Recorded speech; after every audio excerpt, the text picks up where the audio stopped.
Hello, what's up mga bossing at idol ko? Welcome back sa panibagong vlog. Magandang araw po sa inyong lahat. Meron akong bagong kuhang na unit ngayon mga boss. Galing po ito ng first owner. Seaman po ang first owner nito. Hindi ito masyadong gamit. Jackpot po ang makakuha nito. Meron tayo ditong 2019 Toyota Innova 2.8e. Automatic transmission. Diesel yung engine nito. Odometer. 41,000 km ang tinakbo.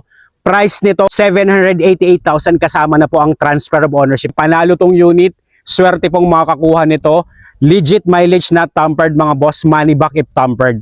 Ending 7 ng plate number nito. Registered yan hanggang July 2027. Formado na po ang unit na to. Tapos ito po yung front grille. Nakita nyo po. Pinamat black na po yan.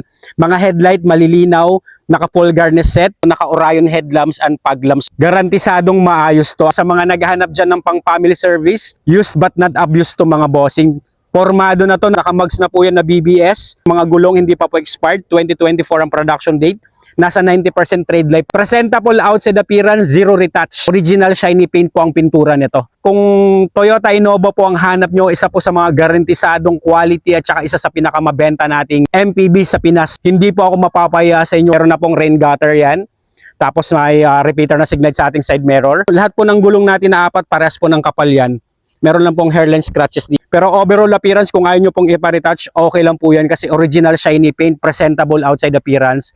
Mga bubong niyan, wala pong mga faded ang paint. LED na rin po yung mga tail light niyan mga boss. Ayan, maayos yung mga tail light niyan. May reverse camera, may reverse parking sensor, reserbang gulong. Mga boss, makakapalpat. Tsaka tayo naman po, pag ako po ang nagbablog, I'll make sure na maayos yung unit, 100% not flooded unit, 100% no accident history. Shiny paint po ito. Silipin na po natin yung interior nito mga boss. Wow, ang bango pa nito mga bossing. Tsaka 41,000 lang ang tinakbo na ito. Nakita nyo naman po yung status ng unit natin. Dare to compare na lang po sa price na 788,000 sa mga upgrade naman na ginawa sa kanya. Mura pa rin po ito sa market na maganda ang quality na low ang mileage mga bossing. All power and all mechanism working well. Tsaka ito pang maganda, naka-leather po, nakatutundong leather nito. Leather tapos yung gamusa yung yung likod. Naka-GR po na emblem. Ganda ng leather nito mga bossing.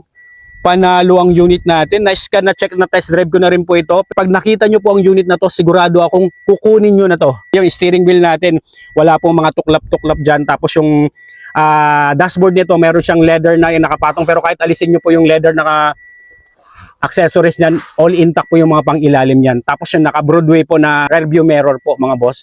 Meron na rin tong dashcam installed po. Ayan, meron na po siyang dash camera installed mga boss. Ito yung original na plastic sa sun visor natin, andyan pa po. Ayan, kagwapo ng unit mga boss. Start na po natin yung engine. Tsaka ito, naka-deep dish matting na rin to. Check nyo po, actual mileage not tampered, money back if tampered mga bossing. 100% legit ang mileage natin na to. Ayan, one click, one start mga bossing. Tsaka ito pong Toyota Innova natin mga boss. Subok na sa kalsada to, durable, talagang matatag. Subok na po ito sa long drive. Naka-touchscreen head unit, isa sa in-upgrade sa kanya. Android touchscreen head unit with Apple CarPlay na po yan. Open po natin yung aircon. Naka-dual ice-cold aircon din to mga bossing. Shifting naman ito mga boss. Ayan, smooth and responsive ang shifting. Tapos ayun po yung reverse camera natin. Wala po siyang shift shock, wala po siyang kaldag mga boss. Napaka-smooth po ng nito, shifting nito mga bossing at idol ko. Tapos meron na tong eco mode and power mode mga boss. Kung gusto niyo pong tsaka ito ang kagandahan nito, napakatipid po nito sa diesel itong gatong Innova natin. Kung traffic, pwede niyo pong i-eco mode lang to. All power and all mechanism working well po lahat mga boss. Control sa steering wheel, gumagana po lahat yan. Tsaka malamig ang aircon nito. Lamig ng aircon nitong Innova mga bossing. Tsaka bango talaga, super bango talaga at fresh talaga yung unit. Ceiling, hindi pa po nakakaranas ng detailing to. Kaya approve sa akin to. Ganon din po dyan, naka-deep dish matting na rin yan. Approve na approve sa akin to. Hindi po ako mapapaya sa inyo mga boss. Check po natin yung second row na ito. Wow naman mga bossing, ang second row na ito. Nakita nyo naman po. Yung leather, napaka-smooth. Ito yung maganda sa leather, nakatutund na leather. Hindi mainit ang likod nito kasi nakaano siya. Yung parang gamusa po. Ayan, nakita nyo po.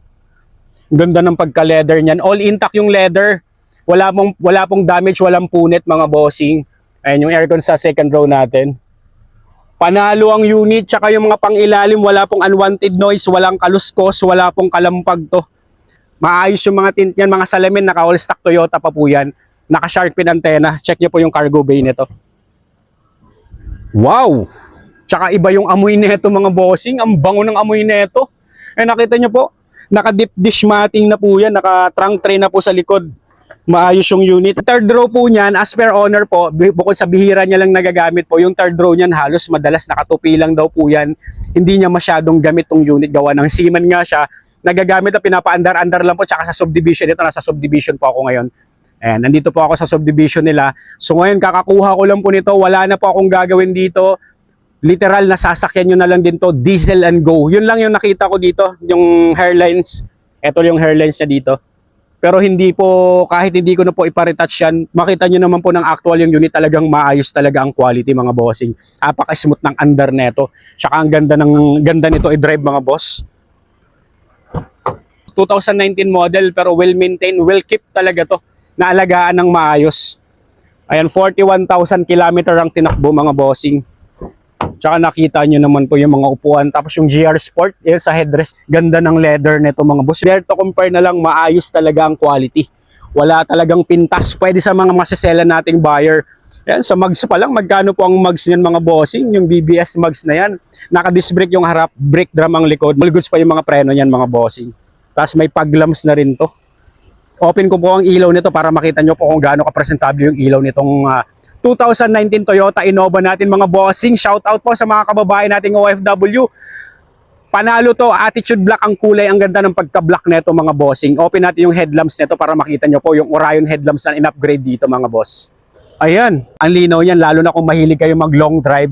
Mahilig kayong magbiyahe mga bossing. Maayos tong unit natin. Garantisadong approve na approve sa akin to. Highly recommended ko to mga bossing. Tsaka yung forma po ng matte black sa front grille niya, ang gwapo.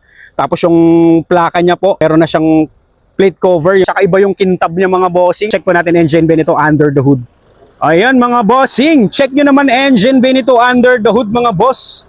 No talsik, no usok, no blow by. Wala po itong oil leakage, wala po itong over history. Lahat ng fluids kompleto.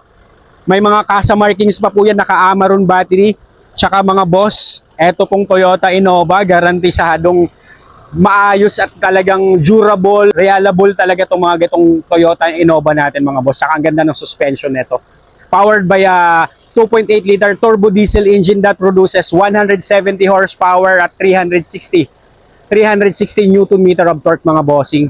All goods, walang pintas, pwede sa mga masasela nating buyer. Ako na pong nagsasabi, highly recommended to. Kaya sa mga kakita po ng vlog na to mga boss, reserve nyo na o kaya kuhanin nyo na sa 788,000 kasama ang transfer of ownership. Hindi po kayo lugi sa forma ng unit at quality ng unit natin mga bossing. Alright, sigaw-sigaw lang po mga bossing at idol ko. Sa mga naghanap ng Toyota Innova mga boss, jackpot to. Ako na pong nagsasabi. Abangan nyo lang po yung mga next upload ko. Ingat pong lahat. God bless.